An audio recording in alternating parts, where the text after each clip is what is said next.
Do you actually want to make $100,000 in 6 months selling print on demand? My early success came from a few tiny daily habits, things that most people would overlook or write off as not that important. But honestly, they made all the difference. So if you're ready to get focused and start seeing real results in just an hour a day, these are the 5 habits that actually moved the needle for me. Hey guys, my name is Meg Heckman, and I started selling print on demand on Shopify back in February of 2020 while working full-time as a pediatric nurse, flipping between 12-hour day shifts and night shifts. Honestly, time was really tight, and if I hadn't incorporated these habits into my daily life, I don't think I would have seen as early success as I did. So let's dive into the first habit. The first habit that I want to talk about is simply uploading 5 new designs to your site every single day. So when I first came into print on demand, I honestly thought all I had to do was get 10 designs up on a Shopify store, I'll run some ads. I could not have been farther from what actually works. It wasn't until I got into things that I realized I needed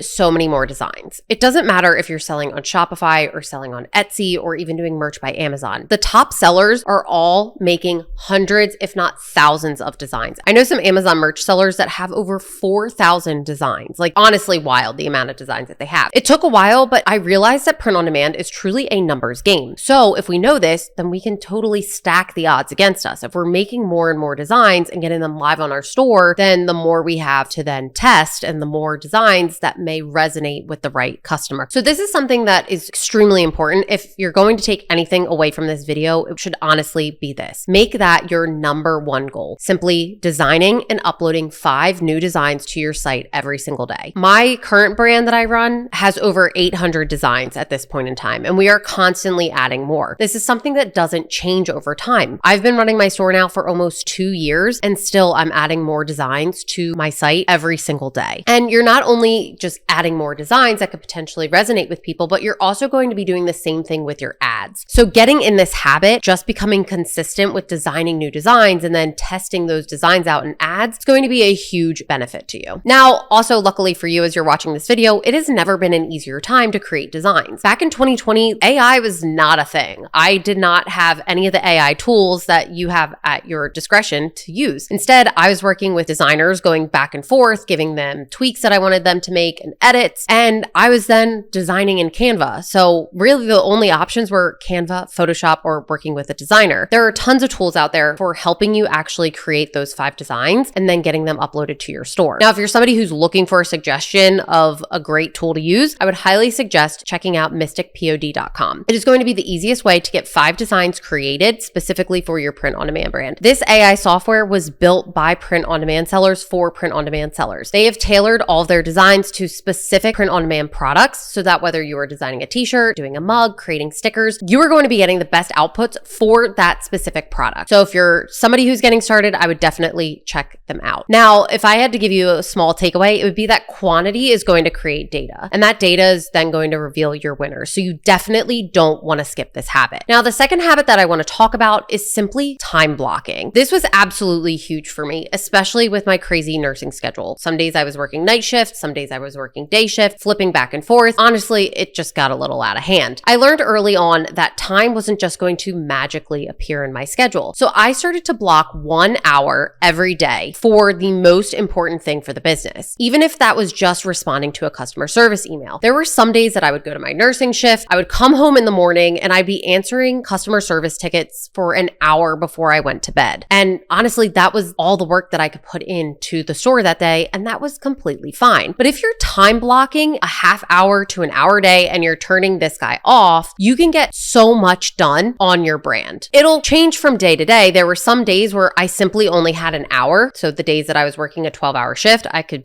sit down, do an hour of work that was focused on that most important thing. And then on the days that I had off, I was able to put so much more time into the business. But if you're able to block off just 1 hour and it is actually focused time and focused work, you will be shocked at how much you can actually get done. It didn't require 24/7 hustling to get all of this stuff up and running. It really just was being consistent and putting something into the business every day. And that honestly made all the difference. Something that you'll find out as you're going through the process of getting a business up and running is that progress doesn't come from working more hours. It comes from making those hours matter. Now, the third daily habit that I liked to incorporate was staying in contact with a community. Now, this one often gets overlooked, but honestly, it's huge. I didn't try to to build a store alone or completely blind. Luckily for me, I had Chris, who is now my business partner and husband. I had somebody in my corner who had already been successful at print on demand. I had already seen, okay, this can be done. And it was something that was really important to pushing me to continue to move forward. When you're coming at this alone and you don't have anybody in your corner, it can be really hard to continue to motivate yourself and keep pushing through, the walls that we're going to run into. Having somebody that you can turn to and not necessarily just like ask questions, but somebody who can be in your corner supporting you and you can see the wins that they've had and know that, okay, it is still possible. This was something that was really big for me. So whenever I saw Chris, we would always be talking business and like we'd be talking what he was doing on his store and what I should be doing on my store. It was something that just really helped to move the dial and help me stay focused when anything got hard or was discouraging. Remember, if you're isolated, your motivation will drop. So you need to find people, even if it's just one, and start to build with them. Now, if you are looking for a community that can do just that, I've dropped in the description below a link to my free school community. There you'll have access to 51 plus hours of Shopify print on demand course material, as well as free resources, and access to a community of people who are trying to do the exact same thing that you're doing. There are wins in that community all the time. So if you're somebody who's looking for any sort of support network, I highly recommend checking that community. The fourth daily habit that I was incorporating was checking data every single day. Now, this really will only happen once you launch, but it became a non-negotiable. I had to check my numbers. I would look at my ads manager and take a look at ROAS, cost per click, and then I would go to Shopify and check out some of the analytics that were there, like my conversion rate, my average order value, the amount of traffic that I was sending. Even if it was just taking 10 minutes per day, this helped me start to understand the patterns. Print on demand and e-commerce is recognizing patterns and making changes to it. Once you get into the data, you'll realize it's kind of more like a math equation more than anything else. So if we're noticing these trends and these patterns in our data, then we can fix and tweak different areas of our funnel to increase the sales. But none of that would have been possible if I wasn't getting comfortable with the data. And it was once I started to understand how all those numbers interacted with one another, that's how I knew when it was time to scale, when I needed to test new designs. Guessing in e-commerce is expensive. Data is the direction, so we need to learn how to read it and check it even before we feel like we're ready for it. Now, the fifth and last habit that I did was I was keeping a running ideas list. On days when I felt exhausted and I didn't feel creative to do my 5 designs, I didn't want to just sit there and have to continue to brainstorm and do a ton of research. So I decided to keep a running ideas document. I would look at different designs. I would take pictures of things that I saw in nature. I would find a funny bumper sticker and take a picture of it and keep it on my phone. I just had a running list of all of these different ideas within my niche. And then from there, when I needed to sit down and actually design something, I had inspiration to pull from.